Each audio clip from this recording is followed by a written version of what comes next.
안녕하세요. 옛이야기입니다. 옛이야기의 사연을 여러분들에게 읽어드릴 DJ 유진입니다. 구독과 좋아요는 채널 운영에 큰 힘이 됩니다. 꼭 부탁드리며 저는 여러분들의 댓글도 모두 읽고 있으니 댓글도 많은 참여 부탁드립니다.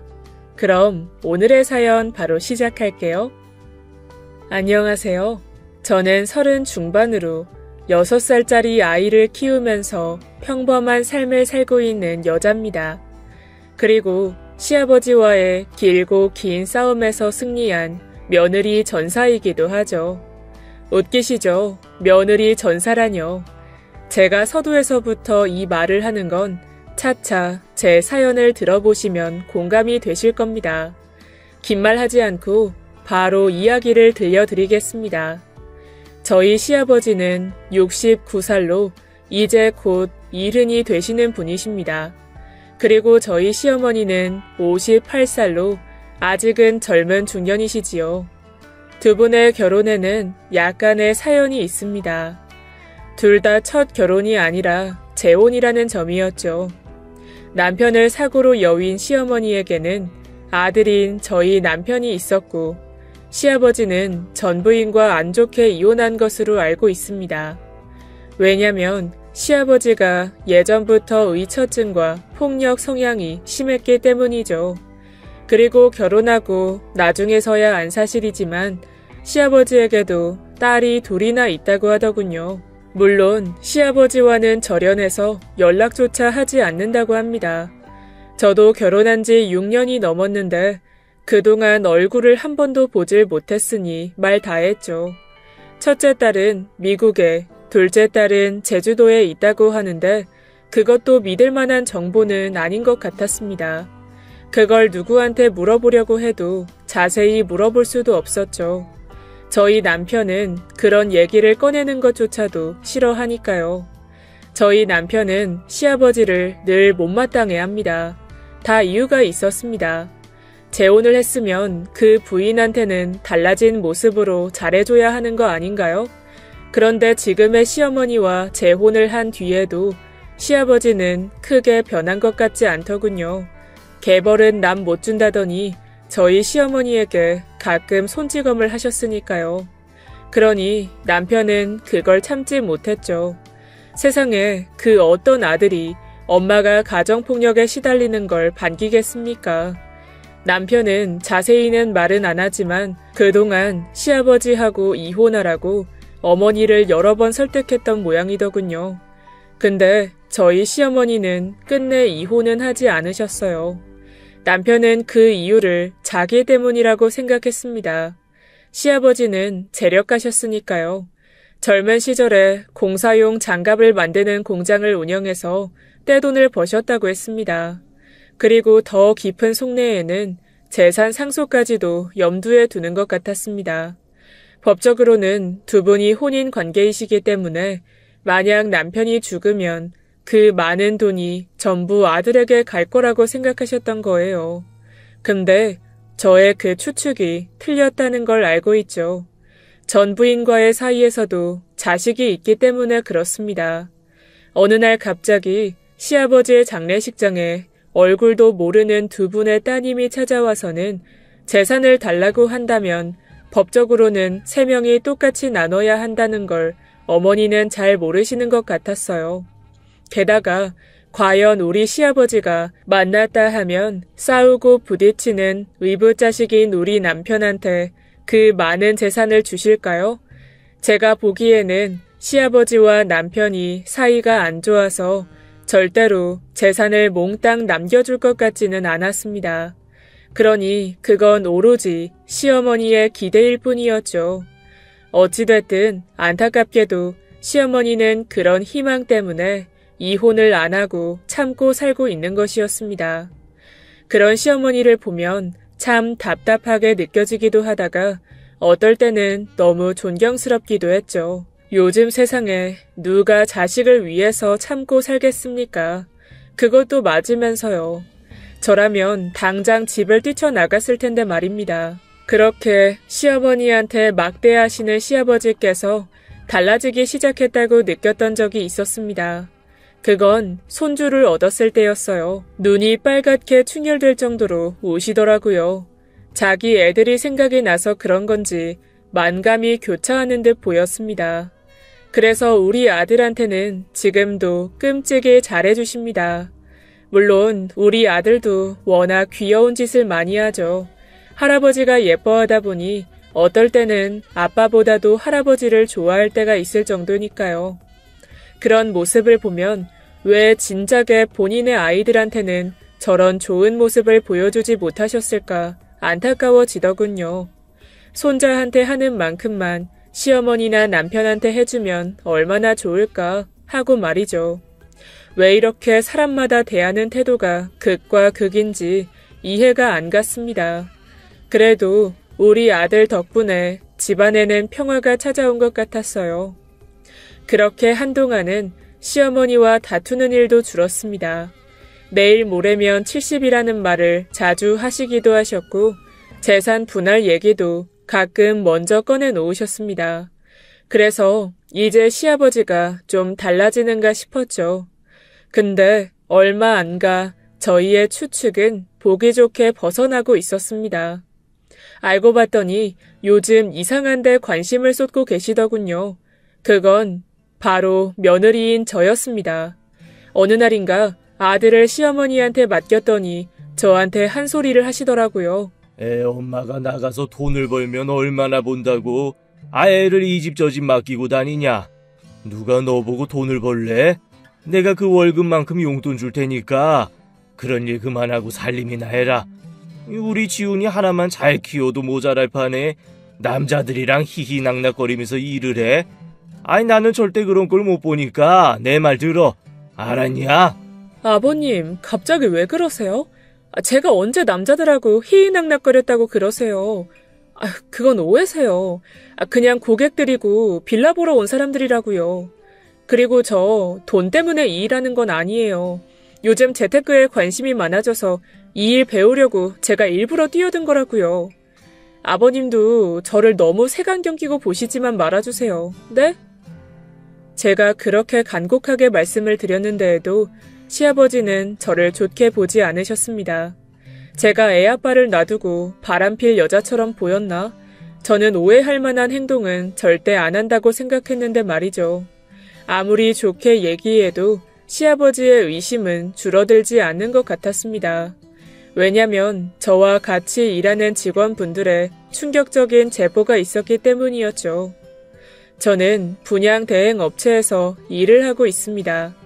대부분 신축 빌라를 분양하는 건데 하나만 팔아도 꽤나 돈이 남는 일이었어요. 근데 이게 무슨 문제가 있냐고요? 제 말이 그겁니다. 근데 저희 시아버지는 제가 못마땅하신 거더군요. 남자 고객들과 대면해야 한다는 그 자체를 의심하신 것입니다. 글쎄, 제가 없을 때 사무실에 와서는 직원들한테 이리저리 캐묻고 갔다더군요. 이건 좀 선을 넘는 행동이라고 저는 생각했습니다. 제 직장까지 침범하시다니 그건 제 얼굴에 먹칠을 하는 것이었습니다. 시아버지의 위처증은 제가 생각했던 것보다 훨씬 심한 것 같더라고요. 나래씨, 좀 피곤하겠다. 시아버지가 장난 아닌 것 같던데? 대표님한테 나래씨 남자 고객이랑 말하지 못하게 해달라고 부탁을 하고 갔대요. 그게 말이 돼? 남자든 여자든 가리지 않고 팔아야 되는데 뭐 골라서 팔라는 거야? 진짜요? 저희 시아버지가 그랬어요? 제가 그렇게 아니라고 했는데도 왜 그렇게 의심하시는지 모르겠어요. 정작 우리 남편은 나한테 신경도 안 쓰는데 왜 시아버지가 나서서 우리 부부 사이를 망치려고 드는지. 전 사무실에서 창피해 고개를 들 수가 없었습니다. 대표님까지 찾아가서 남자 손님을 맞지 못하게 하라고 했다니 그건 말도 안 되는 얘기였죠. 손주를 그렇게 예뻐한다면서 어린이집도 직접 등원시켜주시고 자기 핏줄 잘못되면 안 되니까 며느리 단속하는 건가? 근데 더 쇼킹한 게 있어. 말해도 돼? 대표님이 시아버지 얼굴이 어딘가 낯이 익은 것 같더래. 그래서 한참 동안 누구였는지를 계속 생각했는데 나중에 머릿속을 스치는 그 사람이 누구였는지 알아? 매일 아침 저녁으로 이 근처에서 비슷한 사람을 봤는데 그게 글쎄 그날 찾아온 시아버지 얼굴이었다잖아. 소름 돋지. 전 직원분의 말에 어이가 없어서 입이 다물어지지 않았습니다. 제가 여기서 만나는 남자 고객들이 얼마나 된다고 의심을 하시다니, 게다가 제 주변을 빙빙 배회하고 있었다는 그 말을 들으니 온몸에 소름이 돋았습니다. 손자를 예뻐하는 마음은 이해를 하는데 제가 바람이 나서 우리 가족이 해체라도 될까봐 걱정하시는 걸까요? 그건 말도 안 되는 추측이라고 저는 생각했습니다. 왜 그런 걱정을 사서 하는지 정말 이해가 안 되더군요. 저는 그날 밤 그대로는 가만 놔둘 수가 없다고 판단했습니다. 창피해서 회사를 다닐 수가 없었죠. 그래서 저는 남편에게 시아버지가 분양 사무실로 찾아왔었다는 이야기를 하고 말았습니다. 제발 다시는 찾아오지 못하게 해달라고 잘 설득을 해달라고 말이죠. 근데 저희 남편은 제 말을 듣고는 화를 내면서 시아버지한테 전화를 하더군요. 아버지가 무슨 권리로 우리 아내 일에 신경을 쓰시는 거예요? 세상 모든 사람들이 아버지 같은 줄 아세요? 다 그렇게 바람 피워서 가정 해체되고 그러는 거 아니라고 제가 그렇게 말했는데 직장까지 찾아가서 횡포를 놓으시면 어떡합니까? 왜 그렇게 주변 사람들을 힘들게 해요? 아버지도 이제 늙었는데 그러면 좀 연세에 맞게 행동하셔야죠. 이게 웬 주책이에요? 아니 노망 나셨어요? 그러니까 저한테 험한 말 듣기 싫으시면 절대 다음부터는 그러지 마세요. 아셨어요? 남편은 전화를 끊고 나서도 한참 동안이나 분을 사귀지 못하고 씩씩댔습니다.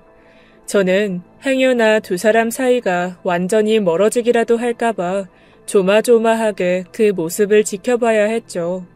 그래도 마음 한켠에서는 속이 시원했습니다. 왜 저를 의심하시는지 찾아가서 따져 묻고 싶었던 게 저의 솔직한 심정이었죠. 이대로 시아버지의 행동이 잠잠해졌으면 좋으련만. 그런데 그 다음 날 저는 절망스러웠습니다. 일을 마치고 시댁에 아이를 데리러 갔는데 글쎄 시어머니 얼굴이 파랗게 멍이 들어있더군요. 제가 우려했던 일이 벌어진 것입니다. 아니 도대체 작은 체구의 시어머니를 때릴 데가 어디에 있다고 또 손을 대신 걸까요? 저는 시어머니를 보자마자 그 자리에 주저앉고 말았습니다. 어머니, 얼굴이 또 이게 뭐예요? 혹시 또 맞으신 거예요? 진짜 속상해서 못 살겠어요. 아니 도대체 이번엔 무슨 일인 거예요? 왜 때리신 거냐고요? 정말 아버님은 나이를 어디로 드셨는지. 아니야, 난 괜찮아. 왜 이렇게 호들갑이야? 너희들은 그냥 모른 척 해라. 이러다 나이 들고 힘 없어지는 날이 오겠지. 뭐 어쩌겠니? 너무 신경 쓸 거 없다. 너희들은 너희들끼리 잘 살면 되는 거야. 알았지? 저는 기력이 없는 와중에도 우리 아들을 돌봐주고 계셨던 시어머니를 보니 눈물이 핑 돌았습니다. 힘들면 힘들다고 하셔도 되고 이혼하고 혼자서 편하게 사셔도 되는데 왜 그런 결단을 내리시지 못하는지 답답하기도 했습니다. 그러다 저는 시어머니의 표정을 보고 이상한 느낌이 들었어요. 분명 어제는 남편하고 시아버지가 저 때문에 전화통화로 대판 싸웠었기 때문이었죠. 어머니, 혹시 저희 때문에 싸우신 거예요? 저는 미처 거기까지는 생각을 못했는데. 아니, 저희 때문에 어머니 때리신 거예요? 난 그냥 직장 나가서 일하는 것뿐인데 왜 그런 걸로 어머니를 때리시는 거예요? 정말 속상해서 미치겠네요. 어머니, 제가 정말 죄송해요. 제가 애아빠한테 괜한 말을 해서 이런 사달이 났으니. 제 말에 시어머니는 가만히 눈을 감으시더군요. 그리곤 침대로 가셔서 조용히 자리에 누우셨습니다. 아마도 제 말이 다 맞는 것 같더군요. 자기한테 대든 남편이 어머님의 자식인데다 며느리가 남자들이나 만나고 다니는데 단속을 못했다면서 때리셨나 보더군요. 저는 억장이 무너질 것 같았습니다. 가만히 있던 시어머니가 왜 맞아야 하는 건지요. 차라리 제가 맞는 게 속이 후련할 것 같았습니다. 시어머니가 누워있는 안방에서도 흐느끼는 소리가 들려오더군요. 저는 차마 발길이 떨어지지 않았습니다. 죽이라도 해놓고 갈 참으로 부엌에서 이것저것 야채들을 꺼내 놓았어요. 근데 시어머니는 그럴 필요 없다면서 굳이 제 손을 이끌고 집에 가라면서 내쫓으셨습니다. 저는 그렇게 속상한 마음으로 아들을 데리고 집으로 돌아갔어요. 발걸음이 너무 무겁더라고요. 마음 같아서는 당장이라도 시어머니를 모시고 그 집을 나오게 하고 싶었습니다. 하지만 시어머니는 극구 사양을 하셨죠. 그냥 참고 살면 된다고요. 그렇게 아들의 손을 붙잡고 집으로 가는데 아들이 또 속상한 말을 하더군요. 엄마, 울지 마. 엄마가 울면 내가 속상하단 말이야. 진짜 할아버지가 할머니를 때린 거야? 내가 다시는 그러지 말라고 말해 놓을게. 알았지? 안 그래도 어제 할아버지가 할머니한테 말하는 거 듣고 나 막 울었단 말이야. 미안해. 이제 엄마 안 울게. 속상해서 그랬어. 미안해. 근데 할아버지가 할머니한테 뭐라고 했길래 울었어? 자식 교육 잘하라고 뭐라고 하면서 아들 며느리 다 말을 안 듣는다고. 할머니가 자기한테는 그런 말 해도 되는데 아들 며느리한테는 그러지 말라고 하셨어. 그래서 할아버지가 엄청 화를 내셨어. 저는 아들의 말을 듣고 결국 참고 있던 눈물을 터뜨리고 말았습니다. 제 예상이 맞더군요. 시어머니는 저희 때문에 맞으신 거였어요.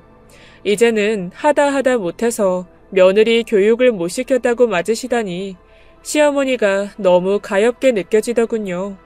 근데 그 이야기를 또 남편한테 했다가는 또 악순환이 될 것 같아서 말하지 못했습니다. 대신 저는 다음 날 아들 핑계로 다시 시어머니를 찾아뵀습니다. 몸이 아프면 병원에라도 가야 한다고 설득했죠. 저요, 속으로는 그런 증거를 다 모아넣어야 한다는 생각이 컸습니다. 그래야 나중에 위자료라도 받을 테니까요. 근데 저희 시어머니 고집이 장난이 아니었습니다. 그렇게 병원에 갔다가 소문이 나면 우리한테 좋을 게 없다나 뭐라나요. 어머니, 저희가 문제가 아니라 어머님이 편하셔야죠. 이 진단서들 다 모아놓으셔야 나중에 증거가 된다니까요. 언제까지 이렇게 사실 거예요? 네? 어머니가 행복해야 저희도 행복해요. 그런 말 마라. 나는 충분히 행복해. 니들 다 안정적으로 살고 우리 착한 손주 얼굴 보면 걱정 같은 거 싹 사라진다니까. 진짜야. 그리고 막말로 이혼하면 이 많은 재산들 누구한테 가겠니? 딴 여자 만나서 다 거기 주겠지. 우리한테 한 푼이라도 주겠어? 난 걱정 마라. 안 그래도 네 시아버지가 요즘 변호사 만나고 다니면서 상속을 어떻게 하면 좋겠냐고 물어보고 다닌다더라. 내가 그래서 넌지시 말했어. 미국에 있든 제주도에 있든 그 딸들한테는 하나도 주지 말라고. 아무리 부모가 이혼했다 해도 자식들이 한 번도 찾아오지 않는데 그게 자식이냐고. 그러니까 니들은 못 듣고 못 본 척하고 살아. 그러면 이 재산들 다 니들 거 되니까. 알았지? 저는 시어머니의 말에 한숨이 나오더라고요. 법적으로 정해져 있는 유류분이라는 게 있기 때문에 우리가 아무리 노력을 해도 그 자녀분들에게도 일정 정도의 재산을 나눠줘야 한다는 걸 모르시는 것 같았어요. 오히려 시어머니는 흥분해 있는 저를 위로해주면서 다 괜찮아질 거라고 위로해 주셨습니다. 저는 그런 시어머니가 참 답답하더군요. 며칠 동안 고민만 하다가 저는 친구 소개로 변호사를 찾아가게 되었어요. 시어머님의 말이 맞는지 확인해 보는 게 좋을 것 같아서 말이죠. 근데 역시나 제 예상이 맞더군요. 법적으로 정해져 있는 유류분이라는 게 있어서 어쩔 수 없다고요. 그 말을 들으니 차라리 지금 이혼을 하는 게 낫지 않을까 하고는 변호사님에게 조심스럽게 물었습니다. 어차피 재산을 분할해야 하는 거라면 지금 이혼을 해야 몸과 정신 건강에 좋지 않겠냐고요. 하지만 변호사님은 제가 미처 생각하지 못했던 현실적인 조언을 해주시더라고요. 그게 말처럼 쉽게 되면 좋게요. 그 시아버님이 이혼을 안 해주면 끝일걸요. 지금 가정폭력에 대한 증거도 없으시다면서요. 그러니 시아버지가 이혼을 안 해주실 가능성이 커요. 결정적인 것들이 없으면 법정에서도 이혼 안 시켜주고요. 전 그 말을 듣고 고개를 떨궈야 했습니다. 역시나 저희 시아버지는 절대 이혼을 먼저 해줄 양반이 아니었죠. 재산 분할을 해줘야 하니 절대 자기한테는 잘못이 없다고 맞소송까지 가실 분이셨습니다. 그러고도 남을 뿐이셨죠. 그러니 만에 하나 소송 같은 걸 먼저 걸었다가 잘못되면 더 손해를 볼 거라고 말씀하시더군요. 소송에서도 지고 시어머니는 평생 시아버지한테 재산도 못 받으시면서 맞고 살아야 할지도 모른다고요. 그 말을 들으니 저는 정신이 번쩍 들었습니다. 잘못 접근했다가는 이도저도 아닌 상태로 쫓겨날지도 모른다는 생각이 드니 시어머니의 이혼을 도와드릴 수가 없더군요. 전 그렇게 변호사와의 면담을 끝내고 집으로 돌아갔습니다. 그런데 저희 시아버지는 참 부지런하셨어요.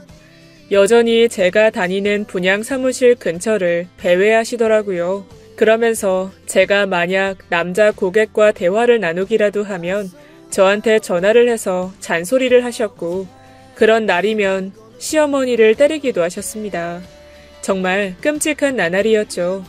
제가 일을 그만둬야 이런 의심을 거두실 건지 너무 답답했습니다. 그러다 어느 날인가 저는 아이를 데리러 시댁으로 갔다가 뜻밖의 이야기를 듣게 되었습니다. 저는 여느 날처럼 아들의 손을 잡고 오늘 어린이집에서 무슨 일이 있었냐고 물었어요. 제잘제잘 이런저런 얘기를 하던 우리 아들이 할아버지가 오늘은 화를 안 냈다면서 이상한 얘기를 하는 겁니다. 엄마, 오늘은 할아버지가 완전 예쁜 이모를 데려왔던데? 그래서 나 오늘 엄청 서운했어. 나보다 그 이모를 예뻐하는 것 같아서. 뭐? 그게 무슨 말이야? 이모를 데리고 왔다고? 그럴 리가 없는데. 이상하다. 지훈아, 그 이모 얼굴이 어땠어? 할아버지랑 닮았어?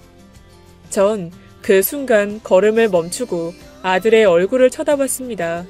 이모라면 혹시 미국과 제주도에 있다던 시아버지의 딸들을 말하는 걸까요? 연락도 안 하고 산다는 그 이모들이 어떻게 유치원까지 왔을까요? 아니, 이모가 아니라 고모 아닌가요? 그 순간 고모를 이모라고 부르라고 한 것도 좀 이상하더군요. 아니, 하나도 안 닮았지. 어떻게 할아버지랑 닮아? 그 이모가 할아버지한테 사장님 그러던데? 내가 할머니라고 부르니까 이모라고 부르라고 해서 이모라고 한 거야.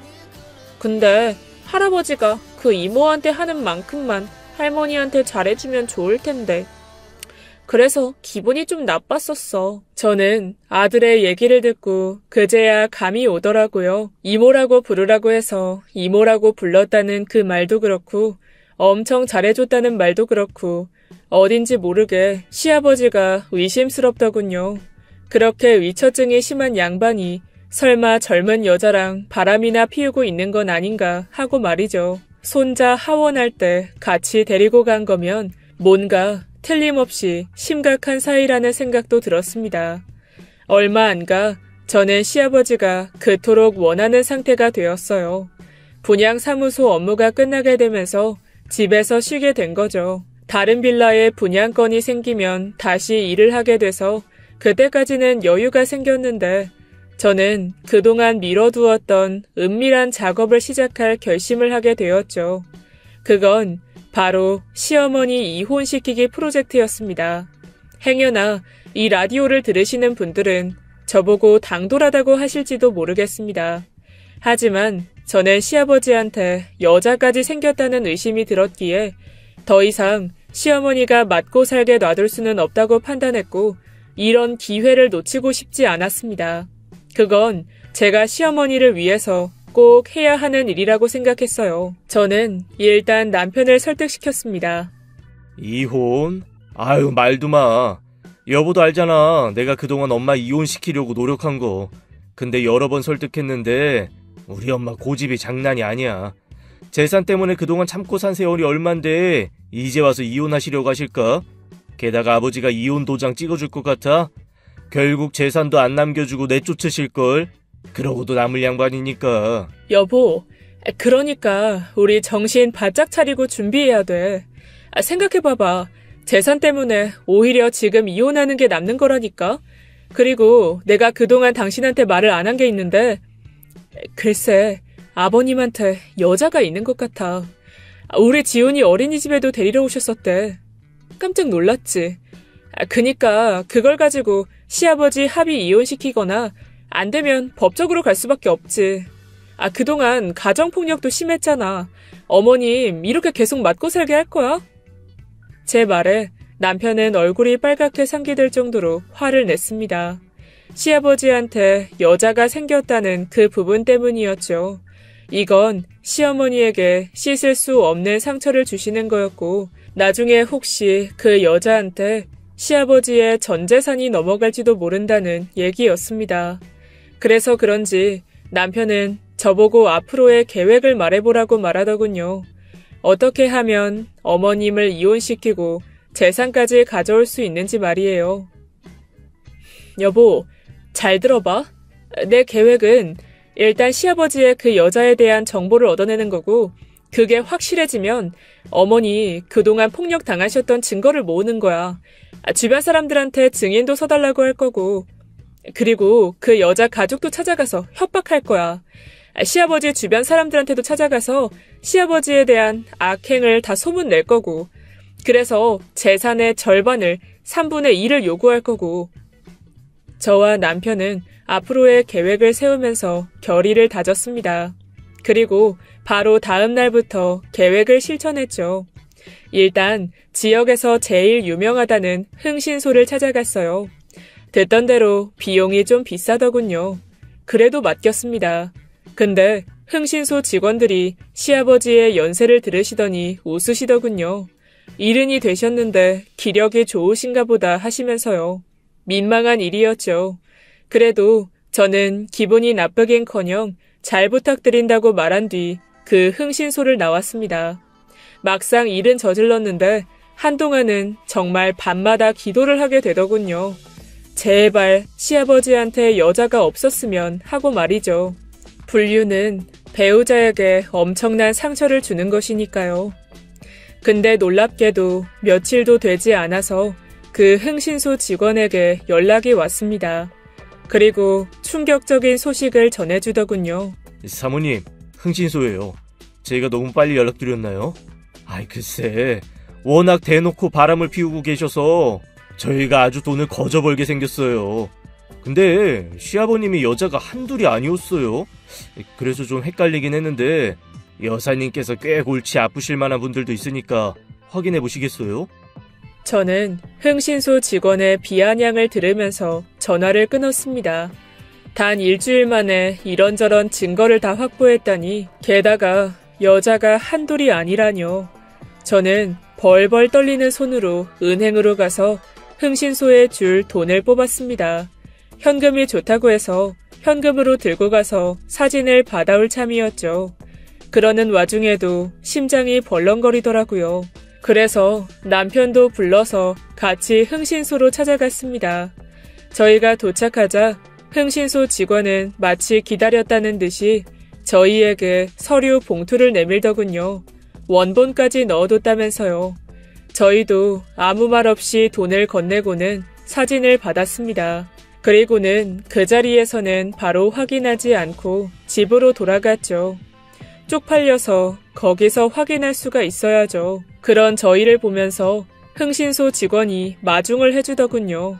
아유, 집에 가서 좋은 구경들 하시고 우리가 AS도 확실히 해주니까 더 도와드릴 거 있으면 말씀 좀 하세요. 아셨죠? 저희는 기분이 나빠서 얼른 그 자리를 박차고 나왔습니다.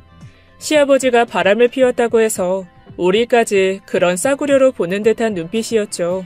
하지만 화를 참았습니다. 일단 그 사진들을 확인해 보는 게 우선이었죠. 아파트 주차장에 도착해서도 저희는 아무 말도 안 하고 집 안으로 들어갔습니다. 저희는 손도 씻지 않고 바로 식탁으로 가서 둘이 앉았습니다. 마치 폭탄이라도 되는 것처럼 그 서류 봉투를 열어보지도 못하고 말이죠. 저 안에 더러운 사진들이 있을 것 같아서 침이 바짝바짝 말랐습니다. 흥신소 직원들의 알 수 없이 저희를 얕보는 그 눈빛들도 떠올랐죠. 그렇게 남편과 저는 눈빛을 교환했고 한참 망설이고 있었습니다. 그러다 결국 참다 못해서 남편이 먼저 입을 열더군요. 그 서류 봉투를 열어서 사진을 반반씩 나눠서 살펴보자고요. 그런데 1분도 되지 않아 저희는 입을 다물지 못하고 손을 벌벌 떨면서 그 사진들을 내려놓아야 했습니다. 세상에, 이게 다 뭐야? 우리 아버님 이제 일은 아니야? 어머, 기운도 팔팔하시다. 이걸 진짜 웃어야 하는 거야, 말아야 하는 거야. 거긴 여자가 몇 명이야? 내가 쭉 봤는데 내 쪽 사진에서만 여자가 둘이야. 여보, 우리 그동안 엄청 잘못 산 것 같아. 그래도 나는 아버지라고 믿으면서 살았는데 이거 완전 남봉꾼이잖아. 그 나이 먹고 매일 호텔에 모텔에. 대단하다. 저희는 두 눈을 의심하면서 그 사진 속 여자들을 분류했습니다. 기가 막혔죠. 여자분들이 대부분 파마를 하고 있어서 그런지 비슷비슷해 보였습니다. 나이가 지긋해 보이는 노인분들이 늙음하게 바람이 나셨나? 아님 술집 여자들인가 싶기도 하고요. 근데 저희는 그런 거 하나도 궁금하지도 않았습니다.